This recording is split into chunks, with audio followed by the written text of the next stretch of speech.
47వ అధ్యాయము కీర్తనల గ్రంథము 147వ అధ్యాయము 12వ వచనము నుంచి చదువుకుందాం. యెరూషలేమా, యెహోవాను కొనియాడుము, సియోను, నీ దేవుని కొనియాడుము. చదవండి. ఆయన నీ గుమ్మముల గడియలను బలపరిచి ఉన్నాడు. నీ మధ్యను నీ పిల్లలను ఆశీర్వదించి ఉన్నాడు. నీ సరిహద్దులలో సమాధానము కలుగజేయువాడు ఆయనే. మంచి గోధుమలతో నిన్ను తృప్తిపరచువాడు ఆయనే. చాలండి, ప్రార్థన చేసుకుందాం. మహాపరిశుద్ధుడు అయిన తండ్రి, మహోన్నతుడు అయిన గొప్ప దేవా, మీ యొక్క ఘనమైన నామమును బట్టి మీకు వందనములు చెల్లించుకొనుచున్నాము.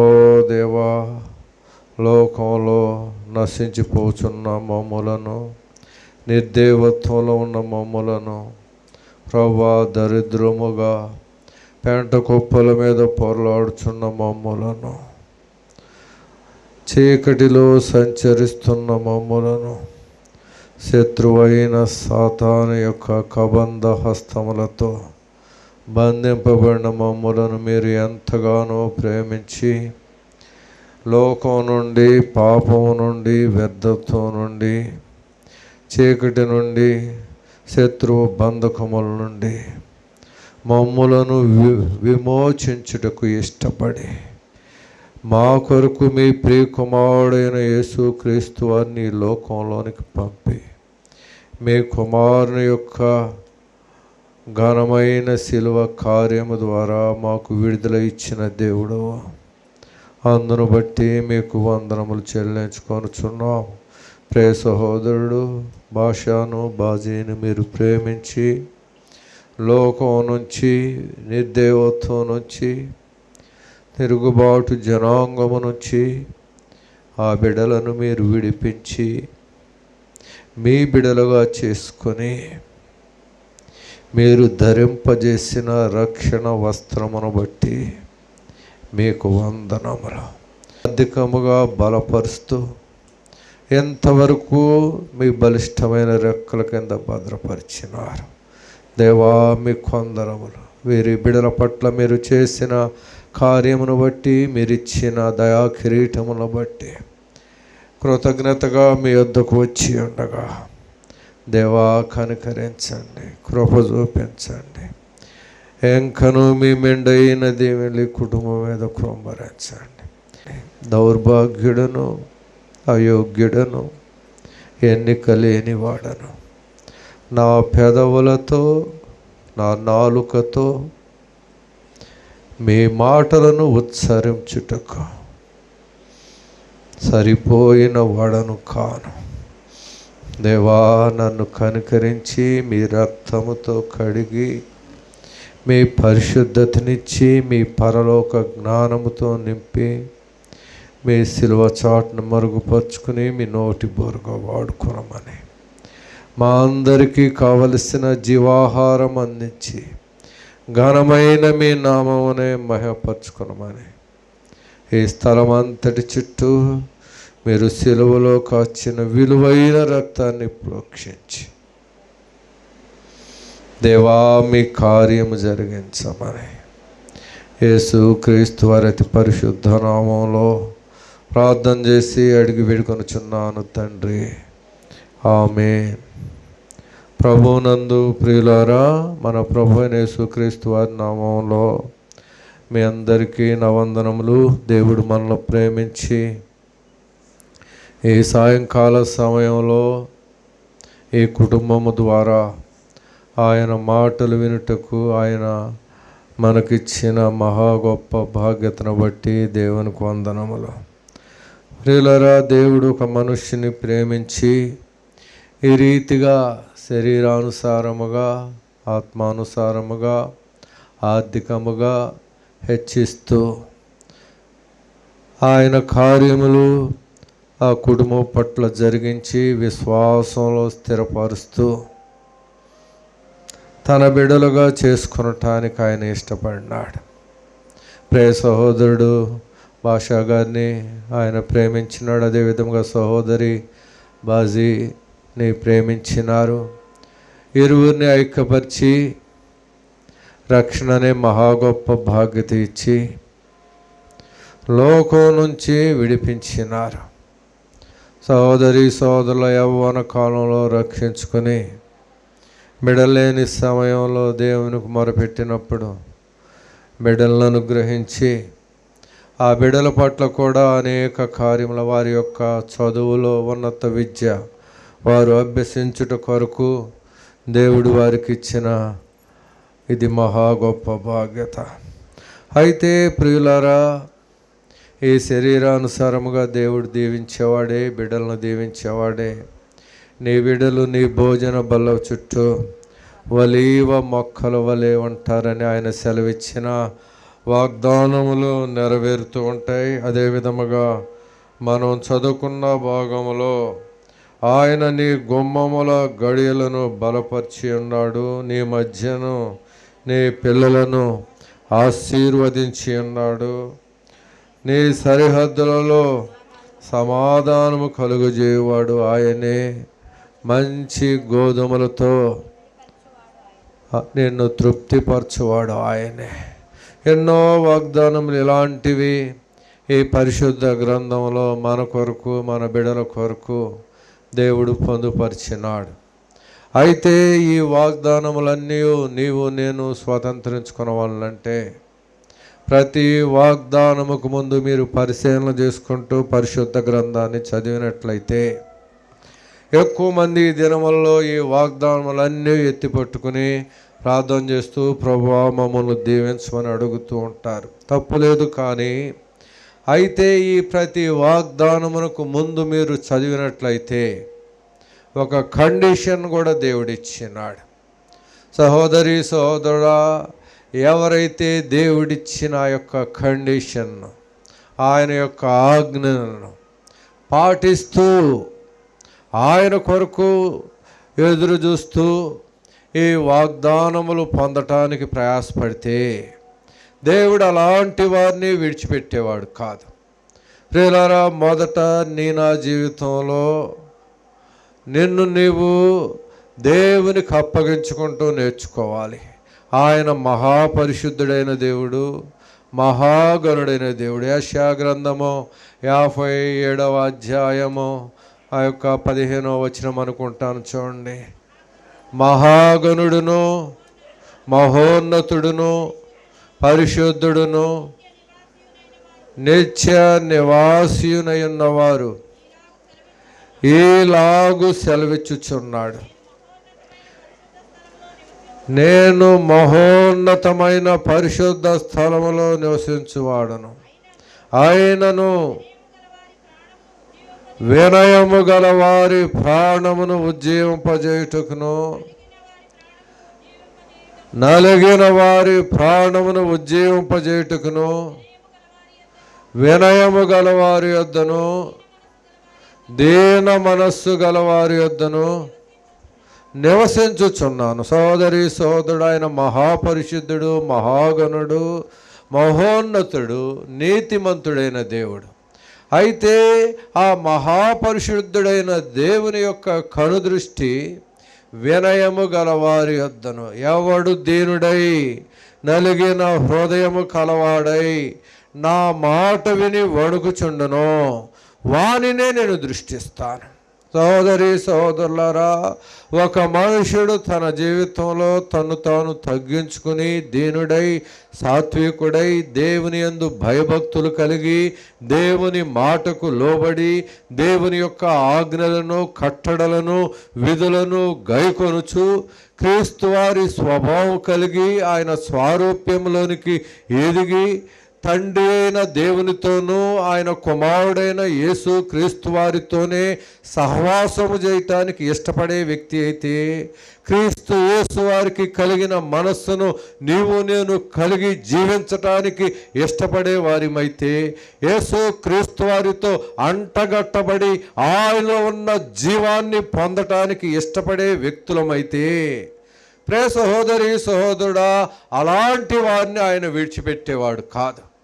ఈ పరిశుద్ధ గ్రంథంలో ఆయన సెలవిచ్చిన రీతిగా నీ బిడలు నీ భోజన బల చుట్టూ వలేవ మొక్కల వలే ఉంటారు.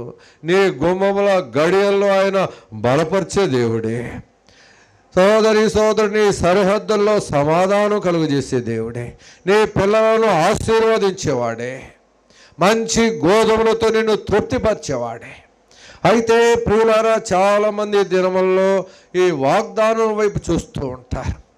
అయితే ఈ వాగ్దానం వైపు ఎదురు చూడవద్దని చెప్పను, కానీ మరి ముఖ్యముగా నీవు నేను, దేవుడు నన్ను ఎందుకు ప్రేమించినాడు, ఎందుకు నన్ను లోకంలో నుండి, పాపంలో నుండి, వ్యర్థత్వంలో నుండి ఎందుకు విడిపించినాడు, ఈ రక్షణనే మహా గొప్ప బాధ్యత ఎందుకు ఇచ్చినాడు, సహోదరి సోదరు, నా బిడ్డలను ఎంతవరకు ఆయన ఆ ఉన్నత విద్యను అభ్యసించుట కొరకు ఇలాంటి బాధ్యత ఎందుకు ఇచ్చినాడు, ఎక్కడో దరిద్రుడైన నన్ను, లోకంలో మురికిలో పొరలాడుచున్న నన్ను ఆయన ప్రశస్తమైన రక్తంతో కడగటానికి ఎందుకు ఇష్టపడినాడు.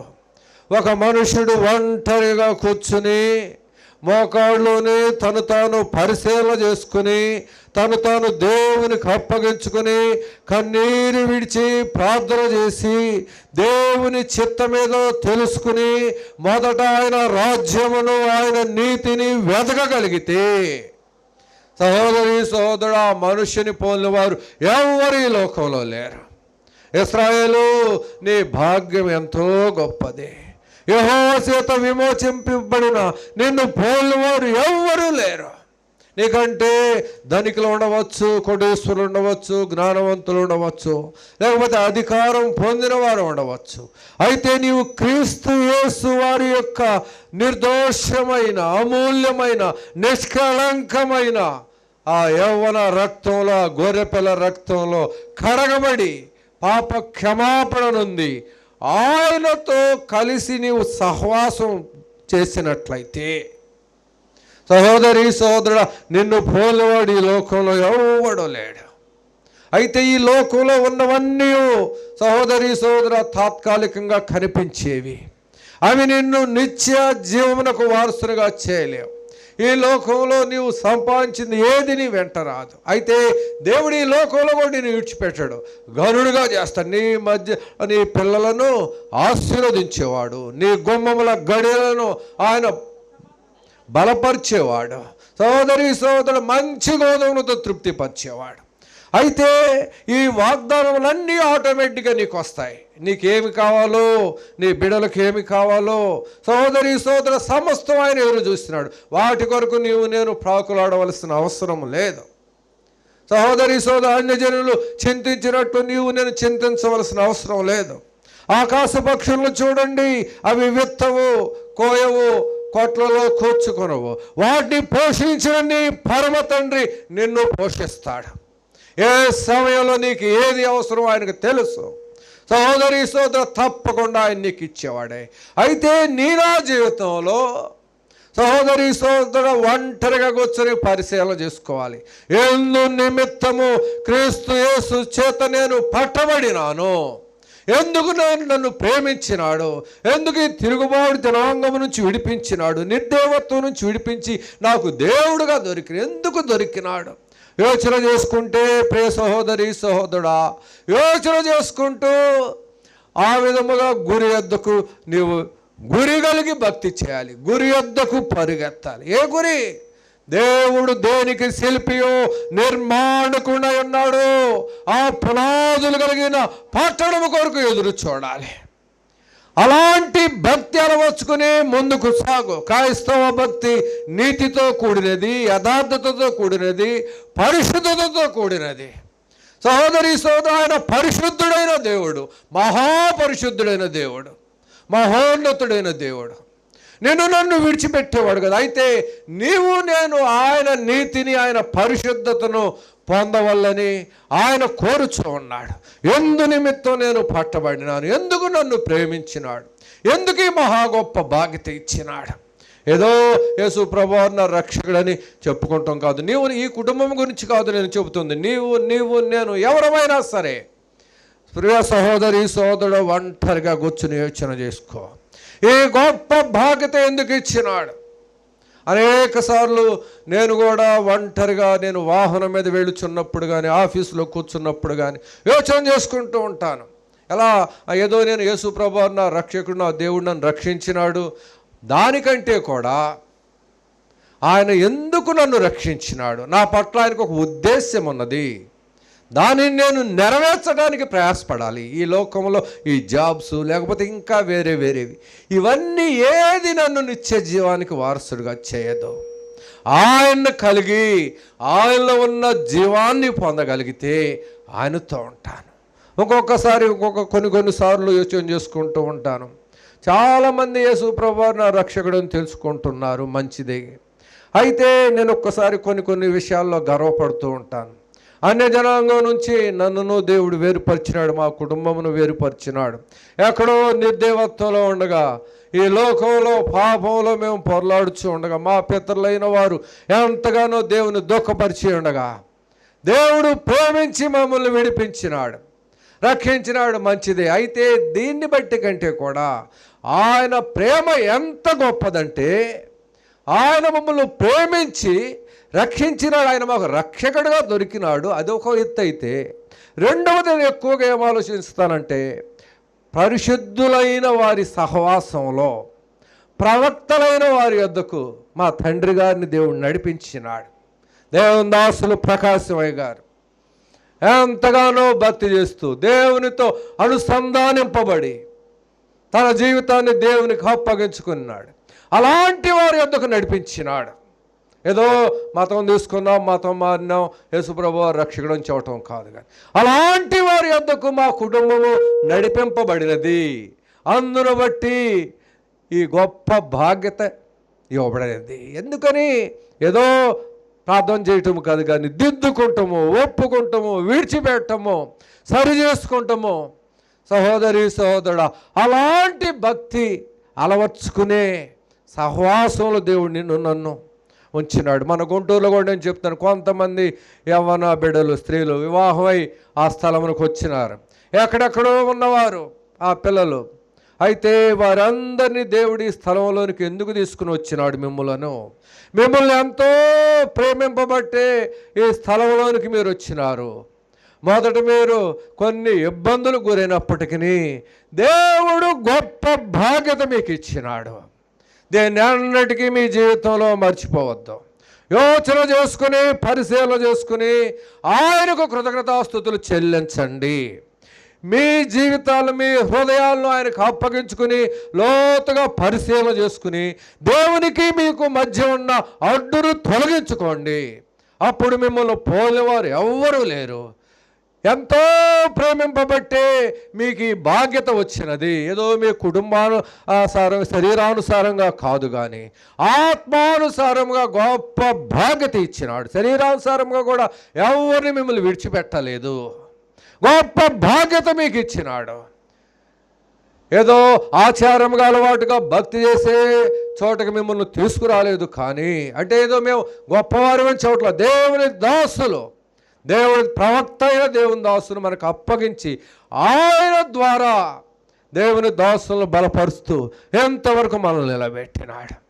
ప్రియ సహోదరి సహోదరుడా, ఒంటరిగా కూర్చుని దేని నిమిత్తం నేను పట్టబడినాను, ఎందుకు యేసు ప్రభువు నన్ను రక్షించినాడు, ఎందుకు నా కొరకు ఆయన రిక్తునిగా ఈ లోకంలోనికి వచ్చినాడు, సమస్తమును నా కొరకు ఎందుకు ఖర్చు చేసినాడు, ఎందుకు నా పాపపు శిక్షంతయు భరించడానికి ఇష్టపడినాడు, ఎందుకు నా కొరకు భూమికి ఆకాశముకు మధ్య శిలువ రాణి మీద వేలాడినాడు, ఎందుకు నా కొరకు ఆఖరి రక్త బొట్టు వరకు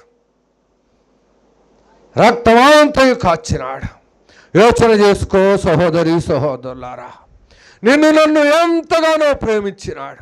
యోచన చేసుకుంటూ మన స్వభావాలను సరి చేసుకుంటూ దేవునికి ఇష్టమైన భక్తి గురి కలిగి దేవుడు దేనికి శిల్పియో నిర్మాణకుడై ఉన్నాడో ఆ పునాదులు కలిగిన పట్టణము కొరకు ఎదురు చూడు. అది శాశ్వత రాజ్యము, అది అక్షయ రాజ్యము. సహోదరి సహోదరా, ఈ లోకంలో ఉన్న శ్రమలు ఏవి అక్కడ ఉండవు. అక్కడ ఆకలి ఉండదు, దప్పిక ఉండదు, సూర్యుడు ఉండడు, చంద్రుడు ఉండడు. సహోదరి సహోదరా, చీకటి ఉండదు, దొంగలు ఉండరు, వ్యభిచారులు ఉండరు, తాగుబోతులు ఉండరు, అబద్ధికులు ఉండరు, అన్యాయస్తులు ఉండరు, గర్విష్ఠులు ఉండరు, కోపిష్ఠులు ఉండరు. సహోదరి సహోదరు, నరహంతకులు ఉండరు, ఎవరు ఉండరు. ప్రియ సహోదరి సహోదరు, నిత్య సంతోషము క్రీస్తు వారి రక్తము ద్వారా కడగబడిన వారే, దేవుని యొక్క పరిశుద్ధతను పొందిన వారే దేవుని రాజ్యంలో కూర్చుండటానికి అర్హులు. ఆ మహా గొప్ప బాధ్యత కొరకు ప్రయాసపడి ఆ పట్టణం కొరకు ఎదురు చూడాలి. ఈ లోకంలో ఉన్నవన్నీ లోకము దానిలో ఉన్నదంతయు క్షేమైపోతుంది. చూడండి, యోహాను రాసిన మొదటి పత్రిక 2వ అధ్యాయం 15వ వచనం నుంచి, ఈ లోకమునైనను లోకములో ఉన్న వాటినైనను ప్రేమింపకుడి.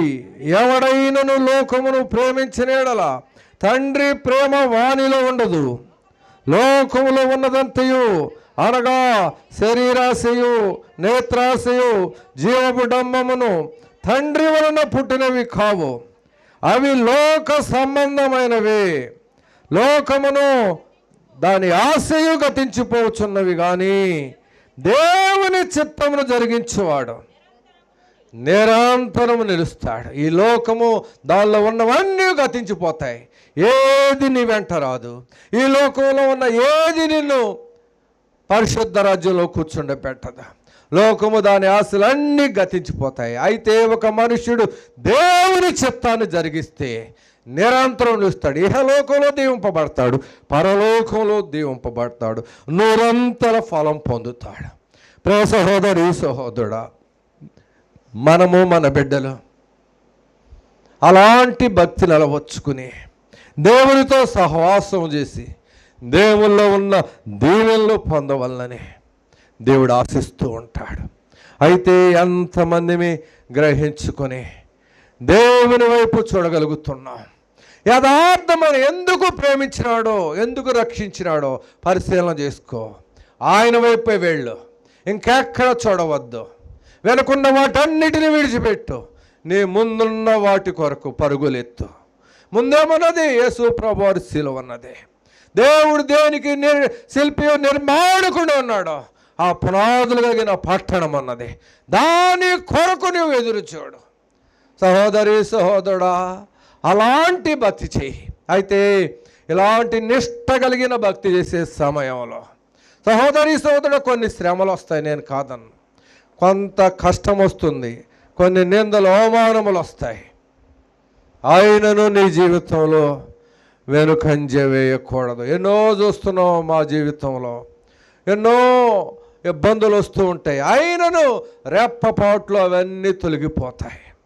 సహోదరి సహోదరు, నీవు దేవుని మీద ఆధారపడి జీవించే వ్యక్తి అయితే, నీవు యథార్థవంతుడివై పవిత్రుడివై, సహోదరి సహోదరు జాగ్రత్తగా నీవు దేవుణ్ణి వెతికే వ్యక్తి అయితే, మొదట నీవు కొద్దిగా ఉండేను, తొదరు నేను దేవుడు మహాభివృద్ధిని అందిస్తాడు. అయితే నా జీవితంలో ఎక్కడ దేవునికి వ్యతిరేకమైన స్వభావం దాగకూడదు. ఈ కొన్ని శ్రమలు వస్తే ఎట్లాయా, ఇబ్బందులు వస్తే ప్రక్కెళ్ళిపోతాం, ప్రార్థన మానేస్తాం, దేవుడిని విడిచిపెడతాం. ప్రయోజనం ఏమిటి నీ జీవితంలో? శత్రువు యొక్క బంధకము నుంచి నిన్ను విడిపించడం కొరకు, నా మురికిని కడుగుట కొరకు సహోదరి సహోదర రక్తమంతా చిందించినాడు, ఎంతో ప్రయాసపడినాడు, ఎంతో శ్రమపడినాడు. నీకు నాకు ఉచితముగా రక్షణే మహా గొప్ప బాధ్యత ఇచ్చినాడు. దీన్ని అంతవరకు కాపాడుకోవాలి. తప్పకుండా వస్తాయి క్రైస్తవ భక్తి అనేది. సహోదరి సహోదరి, ఇది ఇరుకు మార్గము, ఇబ్బందులు వస్తాయి. వెళుతూ ఉంటాం, నడుస్తూ ఉంటాం, ముందు ఏదో ఒక ఆటంకము, ముందు సముద్రం వస్తున్నది, అయ్యో ముందు సముద్రం వచ్చిందని భయపడి వెనక్కి తిరిగి చూస్తావు. వెనకెవరు ఉన్నారు?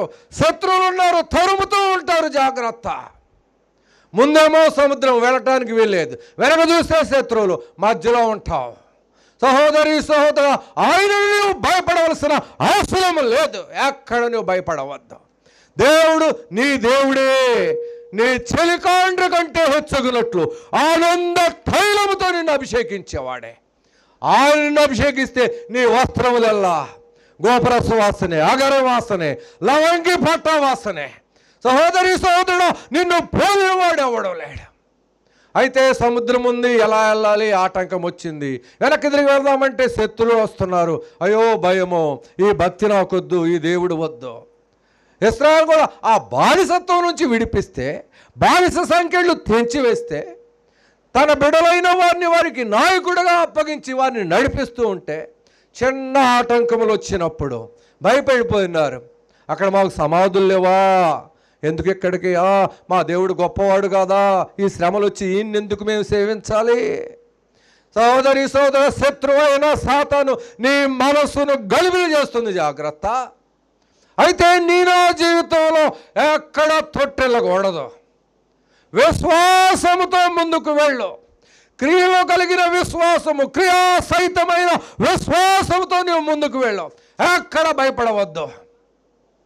సహోదరి సహోదరుడా, వెనుక శత్రువు వెంటాడినను, వెనుక శత్రువు వెంటాడినను, ముందు సముద్రము ఎదురొచ్చిన, ముందు సముద్రము ఎదురొచ్చిన, మోషే వలె సాగెదా. సోదరి సోదర, సముద్రం వచ్చినా, శత్రువులు తరిమినా, ఎన్ని ఆటంకములు వచ్చినా, ఎంత అవమానం వచ్చినా, సహోదరి సోదర, దేవుని వైపు చేతులేదు. ఎక్కడ సనగవద్దు, ఎక్కడ విసుగుదల పొందవద్దు, ఎక్కడ అవిశ్వాసి అల్ప విశ్వాసి కావద్దు. నిన్ను ప్రేమించి నిన్ను రక్షించిన నీ దేవుడు సజీవుడు. సహోదరి సోదర, ఆయన యుగయుగములకు రాజు. ఆయన సమస్తం నీకు ఇస్తాడు. ఆయన కుమారుడే నీకు ఇవ్వగా, సహోదరి సహోదర, ఇంకా ఏమి ఇవ్వకుండా ఉంటాడు? కుమారుడే నీకు నాకు అప్పగించినాడు, విసిరివేసినాడు లోకంలోనికి, నీ కొరకు నా కొరకు, నా పాపముల నిమిత్తము కుమారుని ఇవ్వగా మిగిలిన ఇవ్వటానికి ఎందుకు వెనుదిరుగుతాడు? రోమాపత్రిక 8వ అధ్యాయము 32వ వచనం చదవండి. తన సొంత కుమారుని అనుగ్రహించుటకు వెనుక తీయక మన అందరి కొరకు ఆయనను అప్పగించిన వాడు ఆయనతో పాటు సమస్తమును మనకు ఎందుకు అనుగ్రహింపడు? సహోదరి సహోదరులారా, ఆయన సొంత కుమారుడు, ఒక్కగానొక్క కుమారుడైన యేసు క్రీస్తు వారిని అనుగ్రహించుటకు వెనుక తీయని వాడు, వెనుకాడని వాడు, మనందరి కొరకు ఆయన్ను అప్పగించిన వాడు, ఆయనతో పాటు సమస్తమును మనకెందుకు అనుగ్రహింపడు? అలాంటి విశ్వాసంతో వెళ్ళు. సమస్తాన్ని ఆయన మనకిచ్చేవాడే. సహోదరి సహోదర, నిన్ను నన్ను అనాదిగా చేసేవాడు కాదు, కుమారుడే ఇచ్చినవాడు. ఇంకా మిగిలిన ఎందుకు ఇవ్వడు? అన్నీ ఇస్తాడు. అయితే ఎలాంటి విశ్వాసంతో భక్తి కడుతున్నావు? శ్రమలు వచ్చినప్పుడు, శోధనలు వచ్చినప్పుడు ఎక్కడ తిరగవద్దు. సహోదరి సహోదరా, దేవుని పాదముల యొద్ద కూర్చో, కన్నీరు విడువు. ప్రభువా, నీవు దేవుడువు, చూసుచున్న దేవుడువు. ప్రార్థన చేయి. నేను ఇలాంటి వ్యక్తిని. సహోదరి సహోదర, పరిశీలన చేసుకుంటూ దేవుని వైపు చేతులెత్తితే నీ చెలికాండ కంటే హెచ్చగినట్లు ఆనంద తైలముతో ఆయన అభిషేకించేవాడే. ఈ లోకంలో శ్రమలు కొద్ది కాలం వస్తాయి. 70 సంవత్సరాలు బతుకుతావు, అధిక బలం ఉంటే 80 సంవత్సరాలు బతుకుతావు. దేవుడు ఇంకా ఆశిస్తే 100 సంవత్సరాలు ఉంటావు. అయితే ఈ కొద్ది కాలము, ఈ క్షేమైపోయి ఈ కొద్ది కాలము నిన్ను నీవు దేవునికి అప్పగించుకుని, ఎందు నిమిత్తం ఆయన చేత నేను పట్టబడినాను, ఒక గురి కలిగి భక్తి చేసుకుంటూ, సహోదరి సహోదరు, ఆయన వైపు నువ్వు చూడగలిగితే నీ జీవితంలో ఎన్నడూ ఓడిపోవు. యుగ యుగములు సజీవుడిగా ఉంటావు, శాశ్వత రాజ్యంలో ఉంటావు. పరలోక రాజ్యంలో 70 సంవత్సరాలు 80 సంవత్సరాలని పరిశుద్ధ గ్రంథంలో రాయలేదు, లేకపోతే 1,000,000 సంవత్సరాలని రాయలేదు. యుగ యుగములు. సహోదరి సహోదర, దేవుడున్నంత కాలము ఆయన స్తుతిస్తావు. సహోదరి సహోదరులారా, ఆ మహా గొప్ప బాధ్యత దేవుడు నీకు నాకు ఇవ్వటానికి ఈ లోకంలోనికి వచ్చినాడు. చిన్న శ్రమలు వస్తే, చిన్న ఆటంకములు వస్తే, చిన్న శోధనలు వస్తే దేవుని నుండి ప్రక్కకు వెళ్ళబాక. ప్రియ సహోదరి సహోదరి, కుటుంబం గురించి నాకు తెలుసు. సహోదరి కొన్నిసార్లు కొన్ని ఇబ్బందులు పడినది, ఎన్నో శోధనలు వచ్చినవి. అయితే దేవుని పాదముల యొద్ద కూర్చున్నది. సహోదరి సహోదరుడా, దేవుడు విడిచిపెట్టాడు. ఈ దినమున ప్రియ సహోదరి సహోదరు, వీరి గృహాన్ని అట్ట తల పైకెత్తి చూడవలసిందే నీవు నేను. ఏదో బిల్డింగ్ ఇచ్చినాడని కాదు, కానీ ఇది శాశ్వతం కాదు. ఇది కూడా ఆయన శరీరానుసారంగా విడిచిపెట్టాడు. ఇది శాశ్వతం కాదు, కానీ దీన్ని బట్టి సంతోషించవద్దు. కానీ నీకు ఇచ్చిన గొప్ప రక్షణ బాధ్యతను బట్టి సంతోషిస్తూ నిరంతరం ఆయన పాదములు ఎదగొచ్చు. కొన్నిదేములు శ్రమలు వస్తాయి, ఇది ముళ్ళ మార్గం, నడుస్తూ ఉంటావు, ముళ్ళు గుచ్చుకుంటూ ఉంటాయి, తీసివేసుకుంటూ మళ్ళీ నడుచుకుంటూ వెళ్ళు. కొన్నిసార్లు రక్తం కూడా కారిద్ది, అయినా పర్వాలేదు. దేవుని కొరకు జీవించు, ఎక్కడ నీ జీవితంలో తొట్టిల్లవద్దు. ఒక దినాన దేవుని యొక్క మహిమ ప్రత్యక్షమైనప్పుడు వాడబారుని కిరీటాన్ని దేవుడు ఇస్తాడు. ఈ లోకపు శ్రమలు ఎన్నదగినవి కాదు. రోమాపత్రిక 8వ అధ్యాయము 18వ వచనం చదవండి. మన ఎడల ప్రత్యక్షము కాబోవు మహిమ ఎదుట ఇప్పటి కాలపు శ్రమలు ఎన్నదగినవి కావు. మన ఎడల ప్రత్యక్షము కాబోవు మహిమ ఎదుట. ఒక దినాన దేవుని మహిమ ప్రత్యక్షము కాబోతూ ఉన్నది, కడబోరం రోగబోతూ ఉన్నది. దేవుడు మహిమతో, ప్రభావముతో, దూతలతో, పరిశుద్ధులతో ఈ లోకంలోనికి రానయ్యున్నాడు. సహోదరి సోదరు, కొదమ సింహం మొదట గొర్రె పిల్లగా వచ్చినాడు, తదుపరి కొదమ సింహంలాగా రాబోతూ ఉన్నాడు. ఆ దినమున ఆ మన ఎదుట, మన ఎడల ప్రత్యక్షము కాబోవు మహిమ ఎదుట, ఆ మహా గొప్ప బాధ్యత ఎదుట ఈ లోకపు శ్రమలు, ఇట్టి కాలపు శ్రమలు ఎన్నదగినవి కావు. గుర్తించుకో నీ జీవితంలో. ప్రియ సహోదరి సహోదరా, ఎన్నో అవమానాలు వస్తూ ఉంటాయి, ఎన్నో మాటలు వస్తూ ఉంటాయి, ఎన్నో మేము చూస్తున్నాం మా జీవితంలో. అయితే దేవుని మీద ఆధారపడి మనుషుల్ని నిందించవచ్చు, అవమానపరచవచ్చు, లేకపోతే ఒక కట్టగట్టుకుని గుంపుగా నీ మీదకి రావచ్చు. అయినా నువ్వు ఎక్కడా తొట్టిల్లవద్దు. నిన్ను ప్రేమించి రక్షించిన దేవుడు సజీవుడు. ఆయన నీ అంతరంగ హృదయాన్ని పరిశీలన చేస్తున్నాడు. వివేకము కలిగి దేవుణ్ణి వెతుకువారు కలరేమో అని ఆకాశము నుండి నరులందరినీ ఆయన పరిశీలన చేస్తూ ఉండగా, ప్రియ సహోదరి సహోదరుడా, ఏ మనుషుడైతే ఆయనకు ఇష్టడుగా బ్రతకడానికి ఇష్టపడతాడో, ఒంటరిగా కూర్చుని తను తాను పరిశీలన చేసుకుని తను తాను దేవునికి అప్పగించుకొని దేవునితో సహవాసం చేస్తూ ఈ లోకంలో మనుషులు మెప్పు పొందక, దేవుణ్ణి మెప్పు పొంది మనుషుల్ని సంతోషపరచక దేవుణ్ణి సంతోషపరుస్తూ నీ జీవితంలో ముందుకు వెళ్తే ఇలాంటి బిల్డింగ్లు ఎన్నో ఇస్తాడు, పిల్లలను ఆశీర్వదిస్తాడు, ఉన్నత చదువులు ఇస్తాడు, ఉన్నత ఉద్యోగములు ఇస్తాడు. అయితే ఇవి కూడా నిలవు. కానీ వీటన్నిటికంటే మన ఎడల ప్రత్యక్షము కాబోతుంది దేవుని మహిమ. ఎత్తబడే సంఘములో నిన్ను తీసుకుని వెళతాడు. సహోదరి సహోదరుడా, ఆ పరలోక రాజ్యంలో నిన్ను కూర్చుండబెట్టబోతున్నాడు.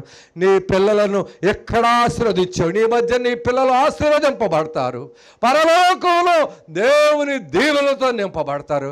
సహోదరి సహోదరుడు, నీవు ఎంత ఘోర పాపివైనా సరే, నీవు నేను ఎంతగా చెడిపోయిన వారమైనా సరే, ఆయన నిన్ను నన్ను ప్రేమించినాడు. నీ కొరకు నా కొరకు ప్రశస్తమైన రక్తాన్ని చిందించి ప్రాణమును దారపోసి సమాధిని చేసి మృత్యుంజయుడే తిరిగి లేసి, సహోదరి సోదరు, ఈ దినాన స్వార్థ ద్వారా నీతో నాతో మాట్లాడుతూ నీ నా హృదయం అనే తలుపు ఎద్దు నిలబడి నీ నా హృదయాన్ని కదిలిస్తూ ఉండగా ఎంతమంది నిలబడే వారిమిగా ఉన్నాం, ఎంతమంది ఇంకనూ తిరుగుబాటు చేసే వారిమిగా ఉన్నాం. ప్రియ సహోదరి సహోదరు, పరిశీలన చేసుకో. ఆయన విడిచిపెట్టడం. నీవు భయపడవద్దు. నీ సముద్రం ముందు ఎదురొస్తే వెనక చూస్తే శత్రువు రావచ్చు. నువ్వు సడగవద్దు. మోషే నీ చేయి చాపు, నీ కర్ర ఎత్తు. సహోదరి సహోదరుడా, ఆయన నీతో ఉంటే సముద్రం కూడా పాయలవుతున్నది. అంతే, శత్రు సమూహాలన్నీ సముద్రంలో ముంచబడతాయి. ఆరిన నేలని నడిపిస్తాడు. సహోదరి సహోదర, ఎండిన స్థితి నుంచి సిగురింపజేస్తాడు.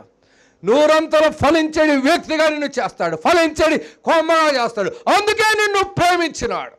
సహోదరి సహోదరు, అందుకే నీ కొరకు ఆయన ఈ లోకంలోనికి వచ్చినాడు. ఆయనకేం పని లేక రాల, నీ కొరకు నా కొరకు, నీకు మహా గొప్ప బాధ్యత ఇచ్చుట కొరకే ఈ లోకంలోనికి వచ్చి సమస్తను త్యాగం చేసినాడు. అయితే ఎంతమంది మీ దేవుని మాటలు విని ఆయన వైపు చూసే వారిమిగా ఉన్నాం. ప్రియ సహోదరి సహోదరుడా, పరిశీలన చేసుకుంటూ భక్తి చేయి. నీ బిడ్డలను ఆయన విడిచిపెట్టడు, నీ కుటుంబాన్ని ఆయన విడిచిపెట్టడు. ఇహలోక పరలోక దీవెనలతో నింపేవాడు. నీ సంతతి మీద నా ఆత్మను కుమ్మరిస్తాను, నీకు పుట్టిన వారిని నేను ఆశీర్వదిస్తాను. వారు నిరవంజి చెట్లు గడ్డిలో ఎదుగునట్లు, నీటి కాలంలో ఎవరు నాటబడిన నిరవంజి చెట్లు గడ్డిలో ఎదుగునట్లు వారు ఎదుగుదరు. ఎంత గొప్ప భాగ్యము. సహోదరి సహోదరుడా, నీవు దేవుణ్ణి ఆశ్రయించే వ్యక్తివైతే నీటి కాలంలో ఎవరిన నాటబడిన చెట్టు వలె ఉంటావు. సహోదరి సోదా, చెట్టు ఎలా ఉంటుంది? దాని ఆకులు ఎప్పుడు పచ్చగా ఉంటాయి. వర్షం లేకపోయినను అది చింతనుండదు, కాపు మానదు. సహోదరి సహోదరుడా, ఆ మహా గొప్ప బాధ్యత ఇచ్చి జీవజల నది నీరు నీ చేత త్రాగించి జీవజలపు వృక్ష ఫలములు నీ చేత తినిపించుట కొరకు నీ పెదవులతో ఆయన పరిశుద్ధ నామమును సన్నుతించుట కొరకు ఆయన నిన్ను ప్రేమించి ఈ గొప్ప బాధ్యత ఇచ్చినాడు. ప్రియ సహోదరి సహోదరుడా, ఈ గొప్ప బాధ్యతలు సద్వినియోగం చేసుకో. ఏదో నేను కూడా చెప్పుకోవచ్చు, అనేది నా గురించి రక్షింపబడినాను, యేసు ప్రభువు నా దేవుడు అని చెప్పుకోవచ్చు. కానీ అంతవరకు ప్రయోజనం లేదు. ఎందుకు నన్ను రక్షించినాడు? దేని నిమిత్తం నేను పట్టబడితే? ఎందుకు ఈ మహా గొప్ప బాధ్యత ఇచ్చినాడు? ఎందుకు రక్షణ వస్త్రాన్ని ఇచ్చినాడు? పరిశీలన చేసుకుంటూ ఇవ్వబడిన రక్షణ వస్త్రాన్ని ఎక్కడ మురికి చేసుకునకుండా పరిశుద్ధుడైన దేవుని వైపు చూస్తూ ఆయన పరిశుద్ధ పాదముల యొద్ద కూర్చుని యథార్థమైన భక్తి చేయి. నీ జీవితంలో గొప్ప ధనుడు అవుతావు. ప్రియ సహోదరి సోదరి, నీ బిడ్డలు నీ భోజన బల చుట్టూ ఒలీవ మొక్కల వలేమంటారు. పిల్ల తరమును నువ్వు చూస్తావు. దీర్ఘాయుతో దేవుడిని నింపుతాడు. నా జనుల ఆయుష్యము వృక్షాయుష్యము. అయ్యో, గొప్ప బాధ్యత ఇవ్వబోతూ ఉన్నాడు. తరతరములు, పిల్ల తరములు. సోదరి సోదరు, అయితే ఆయన ఆజ్ఞలు నువ్వు పాటించాలి. ఆయన ఎందు భయభక్తులు కలిగి నువ్వు జీవించాలి. నేను చిన్నవాడిని ఇంటిని, ఎప్పుడు ముసలివాడిని అయినాను. నీతిమంతుడు విడవబొట్టగాని వారి సంతానము భిక్షమెత్తుడు కానీ నేను చూసి ఉండలేదు. భక్తుడైన దావీదు మహారాజు సెలవిచ్చినాడు, నీవు నీతిని ప్రేమించే వ్యక్తివైతే నా బిడ్డలు ఎక్కడ భిక్షమెత్తారు. సహోదరి సహోదరుడు, ఆనంద తైలంతో ఆయన అభిషేకిస్తాడు. గొప్ప బాధ్యత ఇస్తాడు. ఒకదాకిరీటము కాదు, దీర్ఘాయును ఇస్తాడు. ఆయన చిత్తమైతే ఆయన వచ్చు పర్యంతం నిన్ను సజీవునిగా కూడా ఉంచవచ్చు. అది ఆయన ఇష్టము. ప్రియ సహోదరి సహోదరా, ఆయన ఇష్టము నీ పట్ల నెరవేరవాలంటే మొదట ఆయన రాజ్యమును, ఆయన నీతిని వేదికి ఆయన చిత్తమును జరిగించు. నిరంతరము నిలుస్తావు. ఈ లోకంలో ఏది నీకు అక్కడకి రాదు. మన పితరులైన తల్లులైన వారు వారి బిడ్డలను, తల్లిదండ్రులైన వారు వారి బిడ్డలను దేవునికి అప్పగించుకున్నందువల్ల, ఉగ్గుమాలతో దేవుని యందు భయభక్తులు నేర్పినందువల్ల వారి బిడ్డల కొరకు అరుణోదయము లేసి దేవునికి మొరపెట్టినందువల్ల, అయ్యో నా బిడ్డలు పాపము చేసి చెడిపోతున్నారేమో అని భయము కలిగి దేవునికి మొరపెట్టి ఆ బిడ్డలు పాపం అంటకుండా దేవుడు వారిని వేరుపరచులాగున మన పితరులు ఏ రీతిగా ప్రార్థన చేసినారో అలాంటి భయభక్తులతో కూడిన ప్రార్థన నీవు నేను చేసినట్లయితే దేవుడు మనల్ని విడిచిపెట్టేవాడు కాదు. ప్రియ సహోదరి సహోదరుడా, ఎన్నో కష్టముల్లో ఉండగా సహోదరి సహోదరుడా, అలాంటి పట్టుదలతో కూడిన భక్తి అలవచ్చుకో. దేవుడిని విడిచిపెట్టాడు. సముద్రం కూడా పాయలైపోయింది. ఆయనకు అసాధ్యమైంది ఏదీ లేదు. సహోదరి సహోదర, తన ఒక్కగానొక్క కుమారుణ్ణి అప్పగించిన దేవుడు నీకు సమస్తాన్ని అప్పగించడా? సమస్తాన్ని ఇవ్వడా? ఆయనకు అసాధ్యమైంది ఏదైనా కలదా? సహోదరి సహోదరుడా, అలాంటి మంచి దేవుడు నీకు నాకు దేవుడుగా దొరికినాడు. అందును బట్టి స్తుతిస్తూ ఎందు నిమిత్తం నేను పట్టబడినాను, నేను, నా బిడ్డలు, నా భార్య, నా భర్త, మా కుటుంబం అంతయు దేవునికి ఇష్టలుగా జీవించాలి, అంతవరకు నమ్మకస్తులముగా ఉండాలి, దేవుని చిత్తాన్ని నెరవేర్చాలి. ఆ రీతిలో ముందుకు సాగితే నిన్ను పోలినవాడు ఎవ్వరూ లేరు. ప్రియ సహోదరి సహోదరుడా, మంచి గోధుమలతో నిన్ను తృప్తిపరుస్తాడు. ఈ లోకం వైపు చూడవద్దు. మంచి గోధుమలు పరలోక రాజ్యంలో 100 ప్రతిఫలం ఇవ్వబోతూ ఉన్నాడు. అది మహా గొప్ప బాధ్యత. ఎవ్వరు నీకు ఇవ్వలేరు ఆయన తప్ప. సహోదరి సహోదరుడా, మోక్ష భాగ్యం ఎవ్వరు నీకు ఇవ్వలేరు ఆయన తప్ప. ఆయన వైపు చేతులెత్తు. సహోదరి సహోదరులారా, అందరూ ఏకీభవించి ప్రార్థన చేయండి. మళ్ళీ మనం పరిశీలన చేసుకుంటూ ఎందు నిమిత్తము క్రీస్తు యేసు చేత పట్టబడినాను, దాన్ని నేను పట్టుకోవాలి. గురి ఎద్దకు పరిగెత్తగలవా? అందరూ ఏకీభవించి ప్రార్థన చేయండి. అందరూ నోరుదర్శి ప్రార్థన చేయండి. ఈ కుటుంబం కొరకు కూడా ప్రార్థన చేయండి. నిజమే, దేవుడు మనల్ని ఎంతగా ప్రేమించినాడు. మన కొరకు తన కుమారుని విసిరివేసినాడు. ఇంకా మిగిలిన సమస్తం ఆయన మనకి ఇవ్వలేడా? మనకివ్వడా? మనకు అనుగ్రహించడా? సహోదరి సహోదరుడు, పరిశీలన చేసుకుంటూ దేవుని వైపు చేతులెత్తుదాం. ఆయన పాదములు పట్టుకుని బ్రతిలాడదాం. ఎంకను ఆ కుటుంబమును ఆయన మెండైన దీవెనలతో నింపులాగున అందరం ఏకీభవించి ప్రార్థన చేద్దాం. దయగలిగిన ప్రభువా, కృపగలిగిన తండ్రి, ప్రేమామయుడైన గొప్ప దేవా, మీకు వందనములు. తండ్రి, మీ దాసుల కుమారులను మీరు ప్రేమించి ప్రభువా, ఈ రీతిగా మీరు మాకు ఇచ్చిన జీవము కలిగిన మాటలను బట్టి మిమ్మల్ని స్తుతిస్తున్నాను ప్రభువా. తండ్రి, నీ గుమ్ముల గడియలు బలపరిచే దేవుడు తండ్రి. మీరు ఈ మధ్య నీ పిల్లలను ఆశీర్వదించే దేవుడు అని సెలవిచ్చినారు ప్రభువా. మీకు వందనములు. మంచి గోధుమలతో తృప్తిపరిచే తండ్రి అని మీరు సెలవిచ్చినారు. బిడ్డలను దీవించి ఆశీర్వదించండి. యేసయ్య నామమును బట్టి అడిగి ప్రార్థన చేయుచున్నాము తండ్రి. ఆమేన్.